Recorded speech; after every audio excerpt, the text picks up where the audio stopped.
Bonjour. This is Invisible Walls 174. No Shane today. He's sick, poor baby. But we're going to send good tidings to him. This is Marcus Beer. We have a good show. We're going to wrap up some of the Gamescom goodness. Ryan and I are going to debate a little game called Deus Ex. And then Patrick and Justin are going to talk about something that on the schedule here is the... best on the fighting, what? on the schedule, Okay. is the best fighting game ever, apparently. So it's, was it Primal Rage? According to Ryan. According to Ryan. I've been indoctrinated and beat down to believe that jungle music and pairing equals amazing fighting game. Jungle music. There you go. All right, so we'll crack on. We're also going to talk a little bit about what we are doing as game trailers at Penny Arcade. But the team today is the phenomenal, let me try that again. The phenomenal Ryan Stevens. That's me. The incredibly languid Justin Spear. Hello. The rampantly plague-driven Brooks Huber. Yep. And the awesome, yet understated Patrick Morales. G'day. Let's We should crack just on. roll with those titles all the time. No. Mamma mia! Okie dokie, here we go! And next time is Super Mario Land! Wahoo! All right, starting today, Friday, up in Seattle, it's Penny Arcade, PAX Prime, PAX West, whatever you want to call it. And Rohan Rivas from GTTV is here to talk about all the wonderful game trailers-inspired goodness. It's a veritable orgy of fantasticness, I understand, Rohan. So what's going on? For the third year, we will be at Penny Arcade Prime in Seattle. We have a couple of panels, actually. Some good stuff going on. Like I said, for the third year in a row. On Friday at 2 p.m., we have the bonus round live, and we're featuring David Jaffe, Todd Howard, and Ken Levine are going to be part of the panel along with Jeff Keighley. Ken who? Ken Levine. Did Okay. I say it wrong? I don't know. So, so hang on, let's go I've through heard it. both. David Tomato, Jaffe, tomato, David Jaffe, plasmid, plasmod, you know. Ken Levine. Who else? Todd Howard from Bethesda. So you've got a really sort of like quiet panel there. There's not going to be any controversy out of that panel. Oh, I mean, those guys love to talk their mind. It's going to be awesome. Yeah, especially if David Jaffe is involved, I'm sure we're going to have to throw a few censors on that as well. Then that's 2 p.m. Pacific time, which means that if you're listening to it after that, this podcast after that, you kind of hosed. But when the podcast, it's going up online after. Yeah, yes? so regardless of if you can make it or not, we will be putting this up on GameTrailers.com the following week. So just be aware. We're going to shoot for the regular Sunday upload at 12 p.m. So just pay attention. If you watch bonus round, it'll be there for you. So if you're going to PAX and you're there on the Saturday, what's going on the Saturday? I understand there's a lot of sexy stuff going on the Saturday. God. So if you're a fan of Michael Pachter, love him or hate him, we are going to do our second annual Pack Attack Live, which went over very well last year. We didn't have that many attendees last year for the panel, so we're really hoping to get a full house this year. We have a much better time. It is Saturday at 4:30 at Kraken Theater, which is in the Sheridan next door to the Convention Center. What other panels are available at this time? We're not talking about anybody else's panels. We're just talking about this one. So yeah, I think you've kind of like you brought some incredibly fantastic guests to hang out with Pachter during this you panel. are such an asshole. I know. So tell me who's on the Pack panel. The first half of the Pack Attack Live will be audience questions. So you guys, if you're going to be there, challenge Pachter. Stump that motherfucker. Yes. Do your best. He loves to interact with everybody. So If you're really short, though, I wouldn't try to go toe to toe. He will destroy you. He's a tall Especially man. He's a since very he's tall man, behind- but he's a very nice man. I don't know. He grew a beard, so if this is like the mirror version, this is like evil Pachter. God, I hope so. But the first half will be audience questions, which is great. Bring your questions, try to stump them. And then the second half, we're actually going to have some special guests, including Mr. Marcus Beer is making his way up to PAX to be a part of this panel as well, alongside Jeff Green and Gary Whitta. Yeah, there's a quote, a triumvirate of evil between myself, Whitta, and Green. The I know. screenwriter of Akira? Whoa! Collectively, the you writer guys- of Book of Eli, and Jeff Shitty Green, new one. former editor of CGW, and now head honcho, one of the He's a main Sims guy, guys right? at Or did he leave Sims? PopCap. Oh, really? But he's back at EA now. So collectively, you guys are just shy of 200 years old. I know, and that So, includes me at being 20. zing I of mean, the the other ones are show. really, but I do have less gray hair than the rest of the other three panelists combined. So yeah, that is our PAX plan. So if you're at PAX, all the panels are free. Please come check them out. We put a lot of work into this, and I think we're gonna have a really, really great show there. And if you're not able to be there, they will be on GameTrailers.com. And speaking of PAX, Justin Spear and Rich Brand will be there. So if you see them, make sure you walk in front of Rich's shot so he'll come and beat you. And, Because he's been known to do that And before. Justin loves having his picture taken with fans. Yes, ask for autographs. Day 13. Resume. What is your name? Okay, Gamescom Roundup Part the Second. First up, there are a lot of you bitching and moaning that we didn't talk about Borderlands this week. Well, you can all bitch and moan because we're not going to talk about it again today. But Dis. we are putting up a fantastic interview that Bloodworth did, because Bloodworth put like 1 billion hours in that. But Bloodworth is off, Yeah. I don't know, visiting castles and slaying dragons in the Rhineland right now. So But we will talk about it next week. Bloodworth will be back, I'm hoping, and even if he isn't, it's at Penny Arcade this weekend, so I think we're all going to get a chance to fiddle around with it. So on with the games that were actually seen by the staff who's here. Patrick, give me your top 3 and why you like them. Well, there were a lot of games at Gamescom, but a lot of them were rehashes from E3. But of the ones that I saw that definitely piqued my interest, I definitely have to say Dota 2, of course, which made its grand debut. All right, and we caught some gameplay there. flack again last week for skipping over Dota. So we're going to give Dota 2 a little bit of love. So Sure. why did it float your boat? It floats my boat because I played a shit ton of it back when Warcraft 3 was still in its prime. It looks great. They had a huge tournament for it at Gamescom. And just from what I saw, it looked like it held up very faithfully to that kind of classic Dota feel. They had all the heroes from the original, but they've kind of upgraded them visually and gameplay-wise. It's running on a completely new engine, so it's going to be an entirely new game. And from what I've seen, it looks like it just plays very faithfully and kind of has its same feel from the past. So have they good said stuff. is that going to be free to play like League of Legends? They and haven't Heroes of confirmed Newerth? that yet. They haven't said. Okay. It better be, otherwise they'll get their ass kicked. It would make sense because League of Legends has always been free, and Heroes of Newerth just recently became free to play. So, I mean, if they want to compete with them on some level, it'd definitely help to be free to play. So what are the apart from the graphics, what are some of the key things that they've improved? Because obviously you said that there are some improvements, but they've kept that core feel, and that's always the tricky thing. You improve too much stuff, and the hardcore people are going to be mighty pissed. So what do you think that's cool that's really sort of like improved over the last one?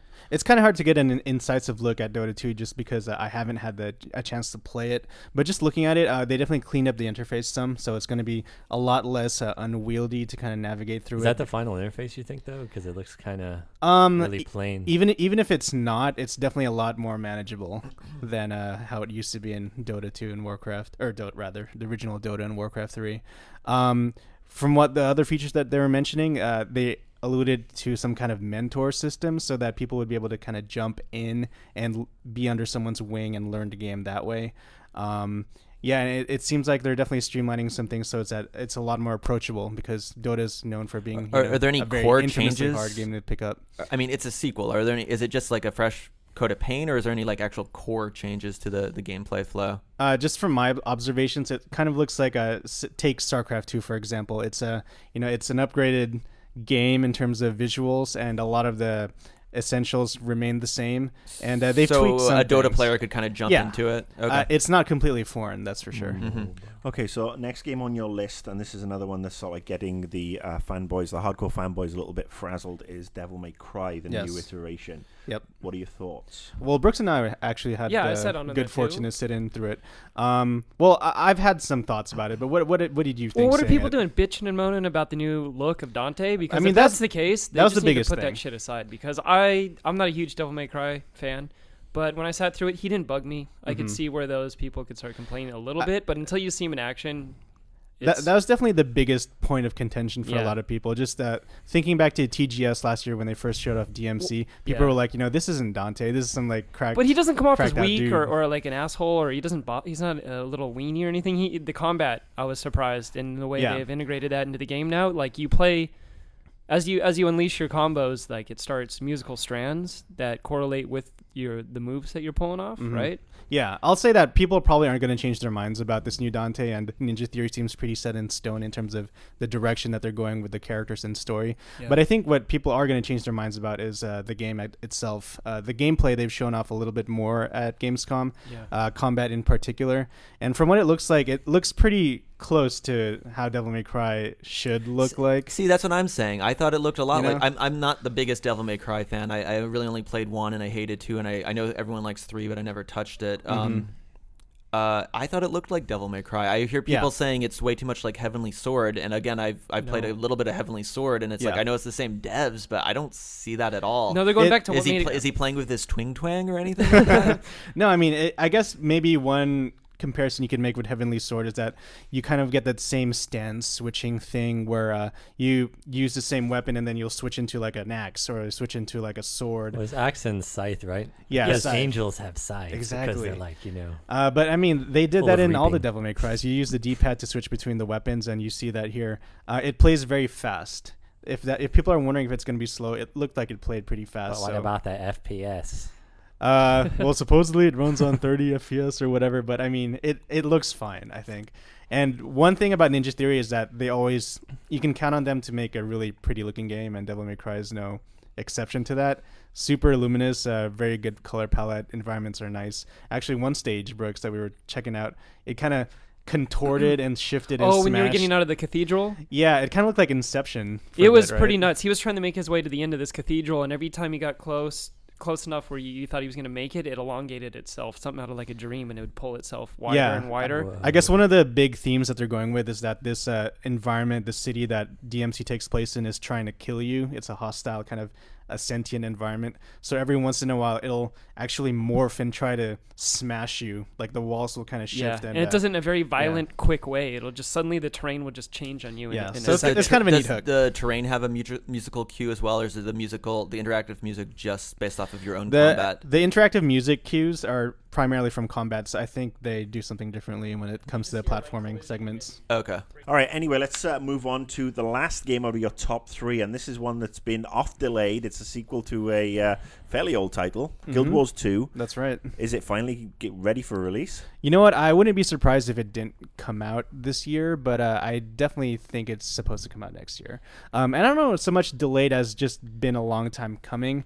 They've spent a ton of time on this game just because MMOs take that while to make.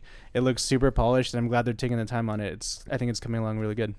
No, I haven't played Guild Wars in a very long time. I mean, I did buy it when it first came out and gave it a go, but then I soon sort of like went back to World of Warcraft. But what's really changed from the first one? Because I mean, it for me, it didn't seem as intuitive as WoW. Right. Just to pull you in and Right. just suck you in and get you going. So what's the big difference about this one? Yeah, I mean, going against WoW is really a hard thing just because WoW is kind of the standard for MMOs right now. And admittedly, I tried going back to the first Guild Wars not too long ago, maybe like 2 or some months ago, just to kind of dig back into it and check it out again. And it's a hard game to get back into. But I'd say for Guild Wars 2, just the thing that sticks out the most is that they're definitely trying to reinvent a couple things in the MMO genre. Well, the PvE is there, yeah. as opposed to Guild Wars, which it was kind of there. Yeah. The biggest thing for me, though, is that it's definitely trying to take the concept of action-driven combat and take it to the next level. But didn't they remove collision detection? How do you mean? You can like walk through enemies and other players now, and before there was actual collision detection. You know what? I can't remember. I played it for a good few minutes at Gamescom. That just but I always seems like didn't something notice that equals, I don't know, action-y to me, as opposed to Right. just like managing your cooldowns. Well, beyond that, I think just a lot of the abilities kind of resonate with a more action-oriented feel. Maybe not in collision detection, but certainly when you play something like the Hunter, and they incorporate a lot of mobility to the moves. Like, for example, you can tumble now. If you hit left, down, up, or right twice in a row, you can roll evasively, kind of like in Demon Souls, and that will actually count for mitigating damage. Likewise, there are some moves where it has built-in evasive maneuvers. For example, like you'll shoot a gun and then you'll backflip backwards and manage to evade damage that way. There are a lot of neat little hooks in combat that they add that just add to a more again mobile, tactile just solid feel that makes combat feel a lot more different than what you're used to expecting in MMOs. Now the game is, you said the game might not make this year, and there are a lot. I wouldn't be people, surprised if it didn't come out. Yeah. So there are a lot of people crying out for it, but then there's Star Wars, the Old Old Republic Republic. coming out. Mm-hmm. Secret and World. I think it looks okay. Daniel said he was surprised by it. The point I'm making is, are they missing a trick by, not getting out before the Juggernaut? I mean, is there I know it's a lot of people still play it, and it's got a very hardcore community. Mm-hmm. It's just, any game to succeed and move on, they need to, to bring some new players in. So Right. do you think there's enough there to, wrench people away from, say, WoW, and so they can play Galaxies and this, or just, wrench them away, oversee Galaxies or overshadow it, rather? Oh, You mean absolutely. Not Old Galaxies, Republic? sorry. Yeah. Old Republic, Galaxies. Yeah. is Wookiee dead. Celebration Yeah. Day. Absolutely. I think that those games are different enough that people are going to see something else to look forward to. Plus, I think it's a smart move on their end as well because, once people try out the Old Republic in the coming months and see that, okay, maybe it's not the game for me, then they could look towards Guild Wars 2 in the future. So it doesn't really kind of collide in terms of, buying games. So let me just ask, this is just a general question that, we ask every couple of years. Can the industry support more than one or two $14.99 a month MMOs? I hope so because competition is what, drives innovation. Well, no, I mean, the bigger question is, do you have to be WoW to be successful? And I mean, Galaxy, or now you got me doing it. Tor is, Tor is spending all this money on voice acting and licensing and studios, and they're trying to do it. But, there's, look at Nexon, look at Perfect World, look at Turbine and their free-to-play MMOs. I can't remember who was in, but there was these guys that came in back in 2007, and they had a MMO, and they said they only had 500 subscribers, and they're like, it's still hugely profitable for us. I mean, I think choice is there, and you can still have quality, even though it may not be the kind of grand marketing CG cutscenes you can expect. Well, the question I did ask is the $14.99 a month subscription as opposed to the free to plays. I think that's the key. Well, 'cause I wouldn't there be are a surprised if few of maybe those. even WoW starts going a two-tier I market. mean, they're in already the future. they're already creeping into that territory. Do you know what they're doing with trials now? Yeah, you can go to like level 40 or something. So before it used to be with WoW, you would be able to play for a week or so for free. Yeah. Now you can play as much as you want up to level 20. And if you want to go past 20, you just buy the regular game. Okay, because obviously DC Universe came out and that was kind of flawed, and then it's still bubbling along, but it seems that we do need competitors to WoW. So I'm hoping that Guild Wars 2 gets its act together and can come out firing. And do you think it's worth the $14.99 a month for the additional? For Guild Wars, it's free. Yeah, Guild Wars is all based on expansion packs. Mm-hmm. That's how they make their business Guild model. Wars is free. They never had a monthly fee. So that's another poker chip in their That's corner. NCSoft though. No, Guild Wars in particular was like that. Yeah, that's the Always. first free-to-play MMO. There's room for those guys. All right, moving swiftly on. Thank you, Patrick Brooks. You have a 4.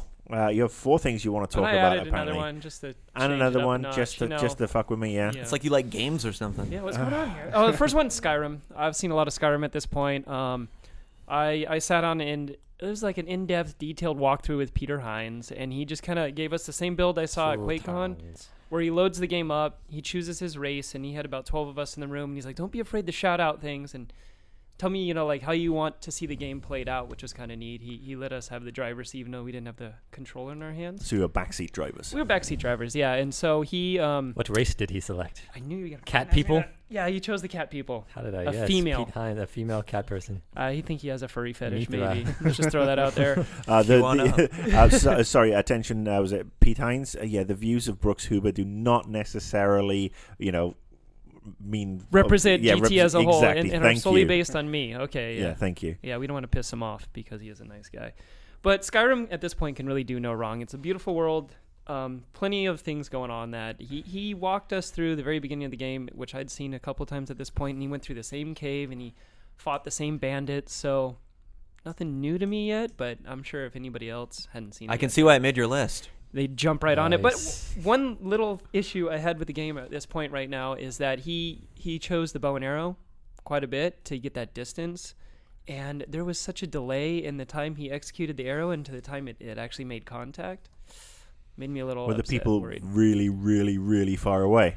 No, they weren't. They were like roughly 20 feet. So I mean, the arrows are slow, or it takes them a long time to draw the bow, or what? you would hear the snap of the bow, and then you would think it would make contact much sooner than it would, and then it took a few seconds Maybe for the it's enemy to calculating. react and be like, oh. All right. So so far you talked about stuff you've already seen Yeah. at QuakeCon and something you didn't like. So why the fuck Cat did this person. make your top 4?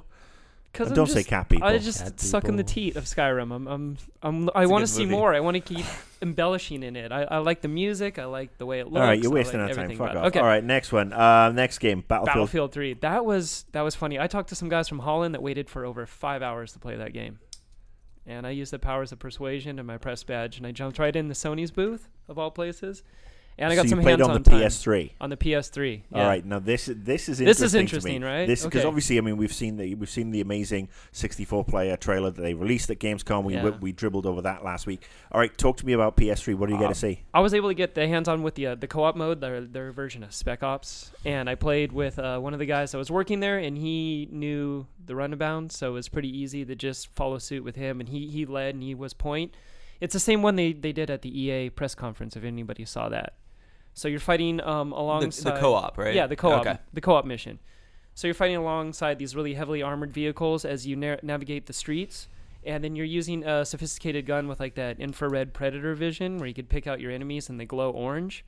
I thought it was pretty difficult. A lot of people are having some issues with just making it through the end of this mission itself. How many people were you playing with?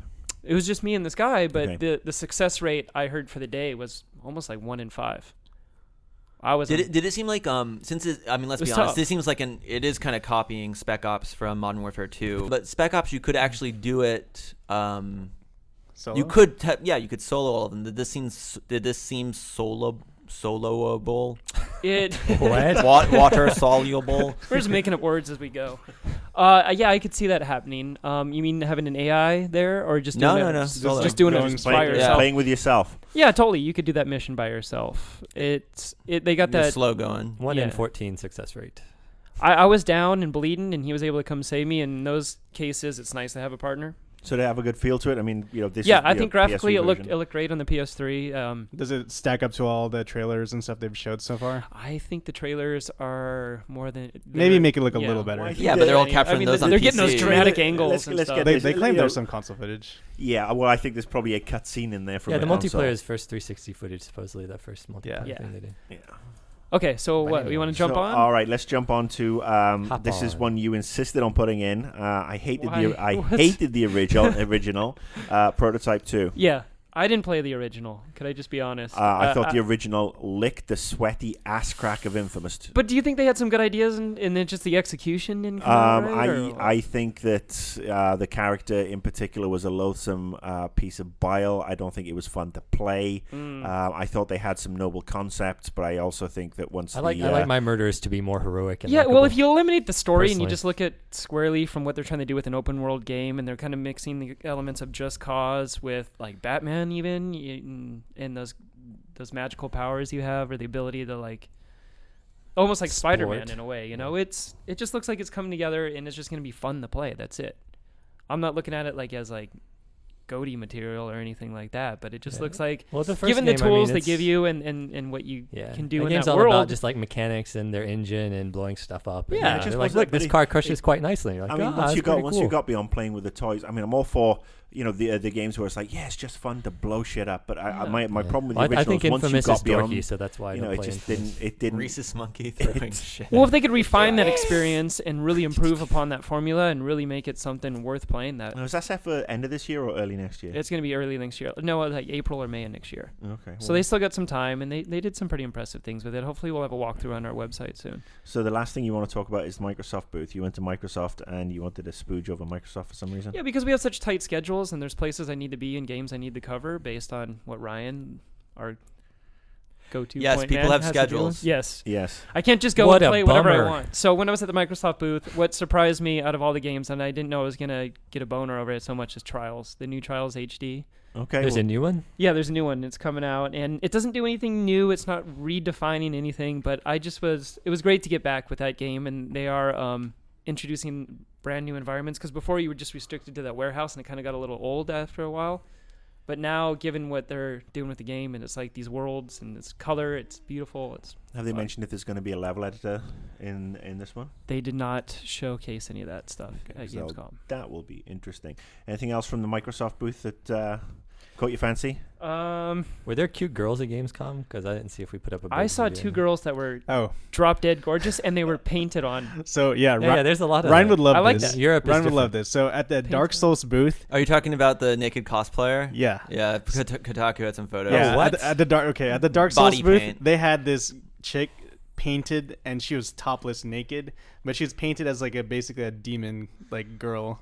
So Welcome Ryan to would love Europe, that. where we love Nice. titties. And can I just give a shout out to Payday the Heist? I played a new level of that, and that was fun. No.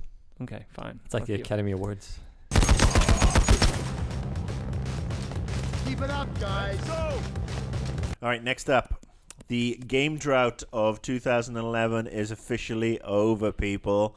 We had a nice big release this week, and it's Deus Ex in, not Invisible, was it? Deus Ex Human Revolution. Yeah, got that right. Hang on, never asked for hang on, this. stop that pause. And, okay, the game drought of 2000. Stop that pause. Oh, cherry on. Okay. Oh, Shut up, I'm going to edit that. All right. cherry is for everyone.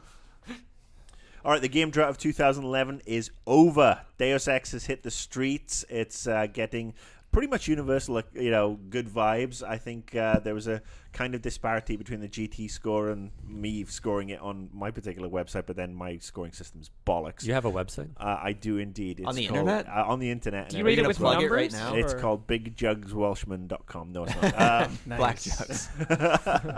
No, but Ryan, you reviewed the game. I did. I've spent a bunch of time playing it. Reviled by not giving it over a 9. You It know looks what? like. No, you did I the right actually, thing. I actually listened to your review, and Well, okay. Here's, I'm gonna sound like Shane. Let me put on my Shane hat for a second. We do talk about things we don't like in games, even when games are very good. We do not just gush on things, and that's just how we do things here. And I can understand how there's some of a disconnect if a game's really good and you focus on the couple things that are kind of jarring. And I will admit, I can see where for some people that can be weird when you're used to going to sites where like, game was awesome and it sucked my dick. I loved it. So I'm just saying, I'm gonna let Marcus's you finish. website. But on the Wii. no, Deus Ex is a fantastic game that, as you play it, some of the things that make it such a great game kind of end up being some of its own obstacles. I kind of when I was talking to you about the game last week, when you weren't liking it so much. I wasn't liking it, and this is the thing. I got the 360 copy on Monday, played it Monday and Tuesday, and honestly, I didn't like it because the 360 version, while it looks gorgeous, to me, the controls were kind of clunky, and it didn't feel as intuitive as the PC version I started playing on the Wednesday I will nights. say the PC version is definitely noticeably better in some small ways right off the gate. The enemy AI is way better, which is one of my... Not way better. The enemy AI is noticeably better on the PC, and I don't know if they're just trying to do that because they realize keyboard and mouse is better controls, but like even in like the intro sequence, I had the infiltrating soldiers throwing grenades at me, which like never happened, and I played through the opening of that game multiple times. But the thing about Deus Ex is they show you its recipe. It shows you all the ingredients really early on. Really early on, you see turrets, you see robots, you see Office fucking buildings. air vents. Yeah, it's all fucking office buildings. You see all this shit early on, and then instead of like other games where maybe they'll introduce new elements like on a slow IV drip as you play, they kind of show you everything at the beginning, and it's up to you to figure out how to overcome all these obstacles. And you have a lot of leverage in how you do that. But towards the end of the game, especially, I would say the experience curve in this game, especially if you're playing even a little bit stealthy, is you'll be able to experiment and build yourself up in a variety of ways. That towards the end of the game, there may be some sort of inherent challenge with what you're doing, but any sort of real novelty has kind of gone away from perhaps. Did you finish the game? No, I haven't. Okay, finished like the game maybe yet, 'cause maybe I'm like still the playing last through the third. PC version. Great stealth mechanics, really fun, kind of dipping from like side to side. I was playing. In the review, you'll see me shooting people, but that was for capture. When I was playing, I did pretty much a no-kill run, except I think I had a small bug where some guys died. Don't forget the bosses, though. Okay, Actually, the bosses, I decided kind of not to play the game because the boss fights just looked like they would really irritate me. The boss fights are fucking retarded. Yeah, they are. They are one of What's so the, bad one of about the them? worst points in If the game. anyone's playing like I was, which was I was kind of screwed because I was sticking with the stealth weapons, and you have a limited inventory. So I had the very slow stun gun and the very slow tranquilizer dart. They're both very slow, but they're efficient, and that's part of the balance is that you can't reload these continuously. There's a really fun riot weapon that knocks down a bunch of people, and again non-lethal. And then for the bosses, I upgraded for the Typhoon, which lets you shoot all these little cannonballs all around you. And I just run up to the bosses and spam that, except without spoiling too much. Let's just say at one point you can't do that. And that one particular boss fight I thought was highly annoying. But the game's great. There's tons of freedom, tons of great mechanics. Let's talk about the positives, because I agree with you, and I've got a couple of negatives that I want to throw in. I mean, first of all, I think the Did menus. you play the original, by the way? Yeah. I think it actually captures the spirit of the original with some of the niceties of 2011. A journalist I was following actually summed it up well in that it feels like a Deus Ex game and it feels like a good PC game. So, but a couple of things. The menu system I think was really clunky, having just to drop in and drop out. I mean, I know the wheel is there as well, but it just felt really annoying. And the other reason that it felt so annoying was you had to drop out to save all the time. The auto save function I think was really just not well implemented. And given the load times, on PC and on console, I think they needed to be a bit more judicious with the a bit more kind perhaps with the auto saves. I didn't have an issue with that, but maybe it's a little different on the PC. Well, PC and 360. But, okay. The other thing is, I'm kind of disappointed that your character does start off as such a pussy. I mean, a couple of bullets and he is gone right away, despite any That's the old Deus Ex feel. I know, but it's training you. It's that tough love. I mean, it's the reason I kind of like Demon Souls is that it's showing you that you can't go in fucking guns blazing or you'll get dropped. And I don't go in, and there is slow health regen, but it's slow. I don't go in guns blazing, but that combined with the monumental load times when you have to reload your saves, that becomes fucking annoying. Factor. Yeah. The other thing is. I feel that the cover system was well implemented. I personally on the PC would have much preferred a crouch and lean, and that's I think my old school PC gamer being able that's to your get Nova up close. Logic route. Well, no, I mean it's a lot of games had have the crouch and lean, and I think that's no, you're right. I mean, leaning is not well implemented in console games. Not in console games, and this is where it did feel like a hybrid. Weird even in PC that it games. wants to be a PC game. But it also, got consoleized up the yin yang. Well, not as much as Invisible War was. Oh, that's all that is. All right, Justin, shut up. No, I refuse. You invited me here. That's not good. All right, we'll disconnect him from one end then. No, this is my end. There's a lot of choice. There's a lot of leverage. It's fun to see how your choices play out in the narrative. Were you one of the people who did you dilly-dally around the office the first time and your hostages died? I dilly-dallied. I wandered. I tried to read every single ebook, every single email. And the hostages were dead. The hostages actually... They only died when I actually went and tripped the door mechanism. See, when I played, I took way too much time, and they were dead by the time I got there. Right. So then I played again, and I beeline there, and that's the kind of stuff that's cool. And you can talk your way out of boss fights. There's that. Did you unlock the L.A. Noire style character analysis? Yeah, thing? I did, and I will say that's about as useful as a chocolate teapot. I like releasing pheromones. Yeah, but I mean, it's interesting to watch the comic reaction to watching them backfire. But the first time I used them was obviously in the police station, and this is like mission like proper mission 1, I think it is.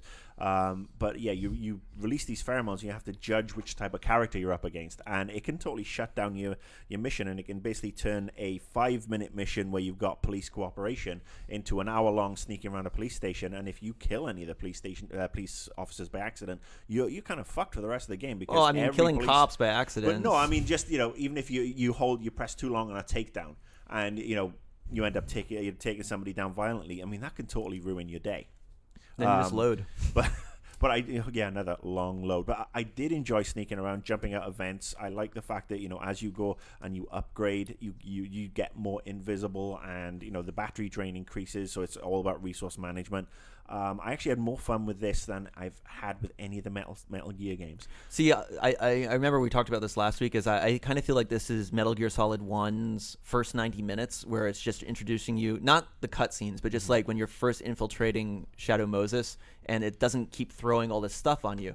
And it's a lot of fun just doing, avoid people, sneak through, get to these points. But then Metal Gear had this really tied to the narrative, but it kept adding this now you have the mine weapons, the mine detector. Now you have the sniper rifle, and building gameplay based upon these elements that were given to you. And that's the balance between giving such player choice versus the game kind of giving you a more directed experience. And there are sections of the game where you're forced out of stealth mode, where you've got a bunch of mercs coming at you. I'm thinking where you're trying to defend the chopper, and there's not much you can do apart from shoot shit.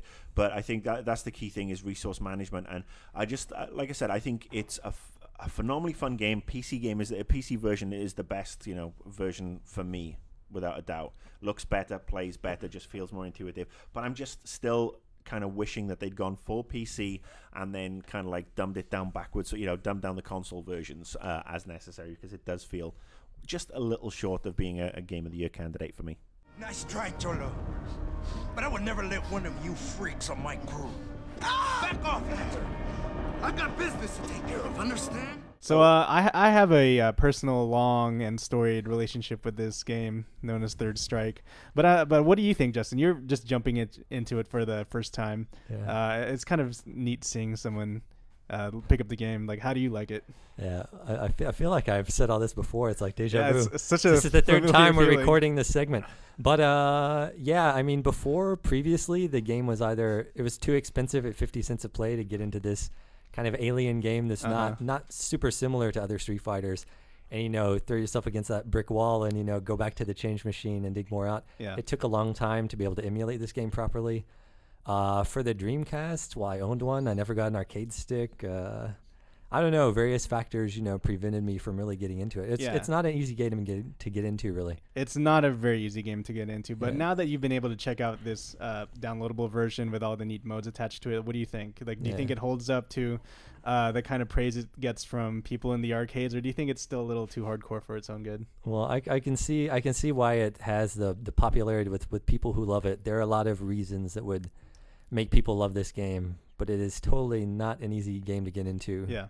Yeah. Do you think that with all the things that it adds, like the challenges and the trials, do you think it does a decent enough job of kind of prying open the veil of difficulty there, or the instruction, or do you think that is still kind of a little obfuscated? Well, I think Street Fighter 4 kind of did a poor job after so long of people not playing Street Fighter of actually teaching people how to play. They did have trials where you can do difficult combos, which are great if you can land it in a match, but it doesn't teach you actually how to play the game. I mean, if you're playing against someone that's really good at Third Strike and a combo, being able to land it creating the situation where you can do damage is way more challenging than the actual execution is. That's a separate matter. So while they do have they have a few hints with their combos, like, this is your bread and butter combo for punishing, do this after a dizzy. I mean, they have a little bit there, but really this game is a really complex and deep game that you have to hit up GameFAQs and YouTube. You want to find other people who are playing it, who have played it. I mean, it'll still be kind of a steep uphill climb for noobs, but I think, you could get into it. Can you wreck the AI, though, out of the gate?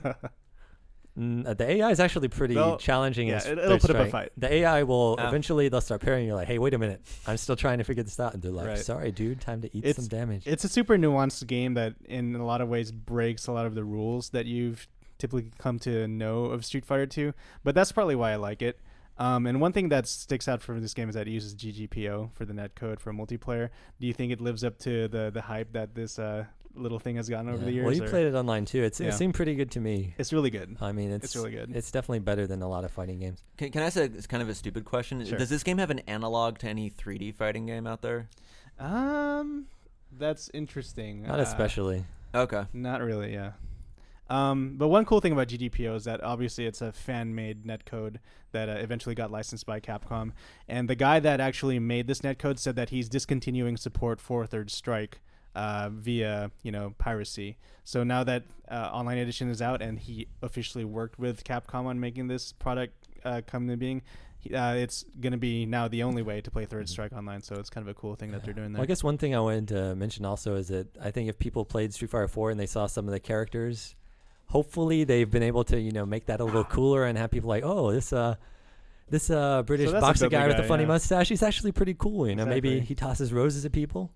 You can get behind that. Yeah, right. Which actually, they have a hit if they hit a guy, you can mess them up. Yeah, with so your taunt. obviously I love Third Strike. I already have it. But would you tell anyone out there that likes Street Fighter 4 to maybe look backwards and try this out? Yeah, I think this is a game. If this was like your first fighting game and you wanted to get into fighting games, this is probably the worst possible thing you could choose.